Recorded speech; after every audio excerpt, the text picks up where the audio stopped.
President John Mahama says government is reviewing the Ghana Investment Promotion Center Act to scrap the minimum capital requirement for foreign investors. Addressing Japanese business owners, he explained that the change will allow companies, whether they bring in money or not, to easily set up and grow their businesses in Ghana. Take a listen. For business, and Simon and Co are busy at work reviewing the Ghana Investment Promotion Center Act. Some barriers were put to foreign investment. You had to prove that you had brought in a certain amount of money to be classified as a foreign investor. In the reviewed Ghana Investment Promotion Center Act, we're removing those minimal capital investments. This will enable any investor, however little money you have, $100,000, $50,000, to be able to come in and set up a business in Ghana. Again, we have a track record for hosting Japanese companies. And as you saw from the list there by Madam Jetro, Executive Vice President, the number of Japanese companies that are operating in Ghana is significant, and we're expecting that that should expand. From Simon's presentation, he told you about $152 million has been invested over the last few decades. We believe that there is growth room for improvement and expanded investment from Japan. We're moving just not only from overseas development assistance, but we're moving to trade and investment. And the private sector will be that engine of growth. And so trade between our two countries grew by over 24% from 2020 to 2024. That is quite a significant jump. Well, let me bring in Associate Professor of Finance and Economics at the Andrew University in the US of A, Professor William Kwesi Peprah. So, Prof, is this the best investment decision to open the door for more direct foreign investment into Ghana? Good afternoon to you, and good afternoon to our viewers. I mean, this is a very big issue that we must be very careful.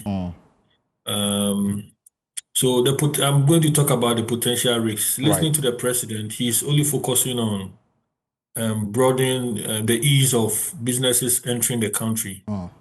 But I'm going to give the warnings or the red signals. The moment this comes into play, it's going to affect our small medium enterprises. Right. Competition is going to kill that sector. Ghanaians entrepreneurs will not be able to compete with external companies coming in. When you open your gate like that, the government itself may not have control over the economy. We know what happened in South Africa. They had to go and change their laws. One other major factor that we may have to look out for is that foreign companies may capture our local markets. At the moment, if you want to go specifically trading, if you're a foreign company and you want to go into trading, you may have to go within about $1 million as your capital requirement. So if this is removed, I mean, it's really going to make sure Ghanaians will not be able to control our trading. And the effect of having all your economic activities in the hands of foreigners is very dangerous. You put your people not to be more entrepreneurial. The third factor we may have to look out for. This could bring an unequal growth in wealth creation.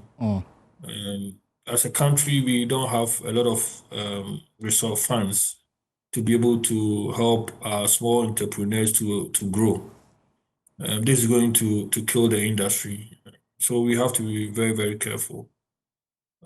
I understand the president wants to make sure we get inflows of foreign capital. Right. But we also need to protect the business within our community. In the world, it is only United Arab, is it the UAE? Right.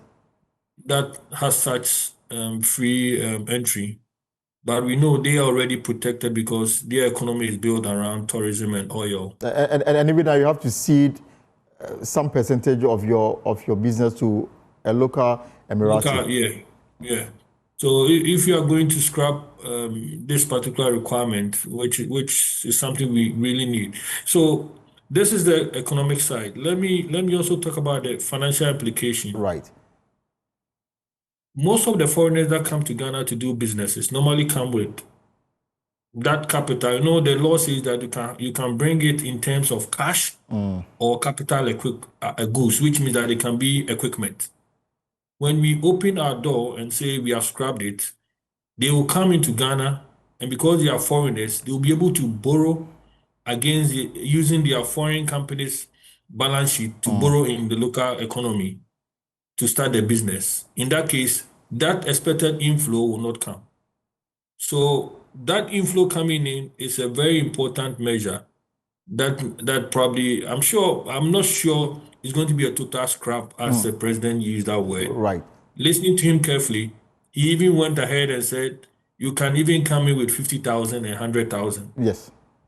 Which means that it's not going to be zero. Just that probably they are going to reduce the quantum, the $200,000, the $500,000 that are stated in the laws, so that they can come in. But just to open the door and say anyone can come in and establish a business, it's not going to, help our economy. Okay. We want our local entrepreneurs to also grow, so that this will help a Ghanaian economy. We need Ghanaian entrepreneurs, Ghanaian businessmen. And the good thing is that the joint venture part is also there that probably the president can encourage that at least instead of the $200,000 joint venture, can we make it that 100,000? And that would be fair enough, but to scrap it totally, it won't work. I'm sure the economy is going to have an effect. You see this going back to Independence Day. Remember where all the economic activities, buying and selling everything, were in the hands of foreigners, and then Nkrumah had to bring in some measures to correct that. So probably, I'm sure the presidents are aware, and they may have to be sure we don't repeat that mistake. All right, Prof, thank you so much. Let's leave it here because of time. Professor Nyakon, well, folks, that's our show for today. For more stories, log on to our website, myjoyonline.com. And whatever you are up to in the hours ahead, I hope it's profitable. My name is Elton Broby. Have a good evening.